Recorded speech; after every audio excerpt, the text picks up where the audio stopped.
अस्सलाम वालेकुम फ्रेंड्स। आज की इस वीडियो के अंदर हम सीखने जा रहे हैं इंग्लिश के कुछ नए अल्फाज। इन अल्फाज को अच्छी तरह से सीखने के लिए हम बनाएंगे इंग्लिश के कुछ अहम फिक्रात विद उर्दू मीनिंग। दोस्तों, अगर आप हमारे साथ यूं ही लगातार इंग्लिश सीखना चाहते हैं तो हमारे चैनल को सब्सक्राइब करें और साथ में बेल आइकन को भी प्रेस करें ताकि हमारी आने वाली वीडियो का नोटिफिकेशन आप तक पहुंच सके। तो चलो स्टार्ट करते हैं। पहला वर्ड है हमारे पास ब्यूटीफुल। ब्यूटीफुल का मतलब होता है खूबसूरत। तो पहला सेंटेंस है वो खूबसूरत है। She is beautiful. वो खूबसूरत है। She is beautiful. ये गुलाब खूबसूरत है। This rose is beautiful. ये गुलाब खूबसूरत है। This rose is beautiful. ये एक खूबसूरत लिबास है। That is a beautiful dress. ये एक खूबसूरत लिबास है। That is a beautiful dress. Dress का मतलब होता है लिबास। नेक्स्ट वर्ड है हमारे पास हैपन। हैपन का मतलब होता है होता है, गुजारना या होना। तो फर्स्ट सेंटेंस है ऐसा क्यों हुआ। Why did this happen?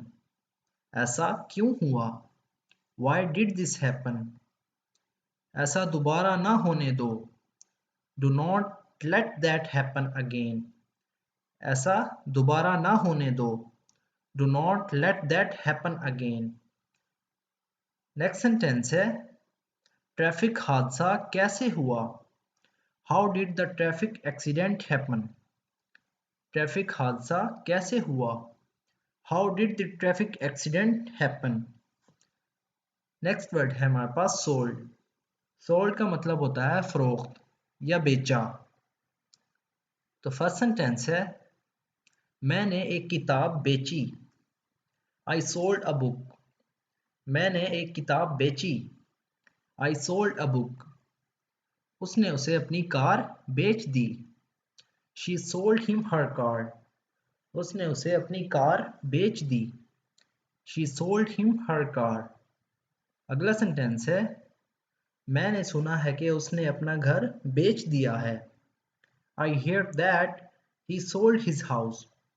मैंने सुना है कि उसने अपना घर बेच दिया है। I hear that he sold his house. Next word है हमारे पास रन। रन का मतलब होता है भागा। तो फर्स्ट सेंटेंस है वो भागा। He ran. वो भागा। He ran. हम चोर के पीछे भागे। We ran after the thief. हम चोर के पीछे भागे। We ran after the thief. दोस्तों, आफ्टर का मतलब होता है के बाद, but according to the sentence situation यहाँ आफ्टर का मतलब है पीछे। नेक्स्ट सेंटेंस है हमारे पास वो पैसे लेकर भाग गया। He ran away with the money. वो पैसे लेकर भाग गया। He ran away with the money. Next word है हमारे पास लाइब्रेरी। लाइब्रेरी का मतलब होता है कुतुब खाना। तो फर्स्ट सेंटेंस है हम एक बड़ी लाइब्रेरी के करीब रहते हैं। We live near a big library. हम एक बड़ी लाइब्रेरी के करीब रहते हैं। We live near a big library. Big का मतलब होता है बड़ा या बड़ी। मैंने अपने दस्ताने लाइब्रेरी में छोड़ दिए। I left my gloves in the library. मैंने अपने दस्ताने लाइब्रेरी में छोड़ दिए। I left my gloves in the library. Gloves का मतलब होता है दस्ताने। अगला सेंटेंस है कल लाइब्रेरी में मिलते हैं। See you tomorrow at the library. कल लाइब्रेरी में मिलते हैं। See you tomorrow at the library. Next word है हमारे पास प्रोटेक्शन। प्रोटेक्शन का मतलब होता है तहफ़्फ़ुज़ या पनाह। तो फर्स्ट सेंटेंस है उसने पुलिस से तहफ़्फ़ुज़ का मुतालबा किया। She asked the police for protection. उसने पुलिस से तहफ़्फ़ुज़ का मुतालबा किया। She asked the police for protection. मुझे तहफ़्फ़ुज़ की ज़रूरत है। I need protection. मुझे प्रोटेक्शन की ज़रूरत है। I need protection. मुझे तहफ़्फ़ुज़ की ज़रूरत नहीं है। I do not need protection. मुझे तहफ़्फ़ुज़ की ज़रूरत नहीं है। I do not need protection या I don't need protection. Next word है हमारे पास बेबी। बेबी का मतलब होता है बच्चा। बच्चा रो रहा है। The baby is crying. बच्चा रो रहा है। The baby is crying. बच्चा चलने के काबिल है। The baby is able to walk. बच्चा चलने के काबिल है। The baby is able to walk. Able का मतलब होता है काबिल या काबिल होना।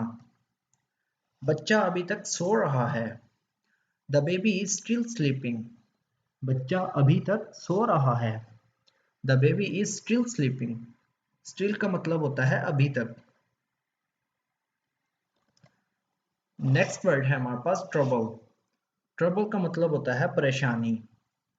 तो पहला सेंटेंस है उसने उसे मुश्किल में डाल दिया या उसने उसे परेशानी में डाल दिया। She got him into trouble.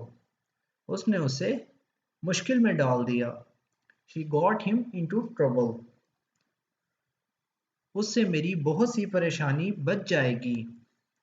That will save me a lot of trouble. इससे मेरी बहुत सी परेशानी बच जाएगी। That will save me a lot of trouble. मैं आपको परेशान करने के लिए माजरत खा हूँ। I am sorry to trouble you. मैं आपको परेशान करने के लिए माजरत खा हूँ। I am sorry to trouble you. Next word है हमारे पास प्रोग्रेस। प्रोग्रेस का मतलब होता है पेशरफ्त या तरक्की। तो पहला फिक्रा है हमारे पास ये हकीकी तरक्की है। That is real progress. ये हकीकी तरक्की है। That is real progress. हम अच्छी तरक्की कर रहे हैं। We are making good progress. हम अच्छी तरक्की कर रहे हैं। We are making good progress. अगला सेंटेंस है मैं उसकी तरक्की से मुतमईन हूँ। I am satisfied with his progress. मैं उसकी तरक्की से मुतमईन हूँ। I am satisfied with his progress. Satisfy का मतलब होता है मुतमईन होना। दोस्तों अगर आपको हमारी वीडियो अच्छी लगी तो वीडियो को लाइक और शेयर ज़रूर करें। Thank you.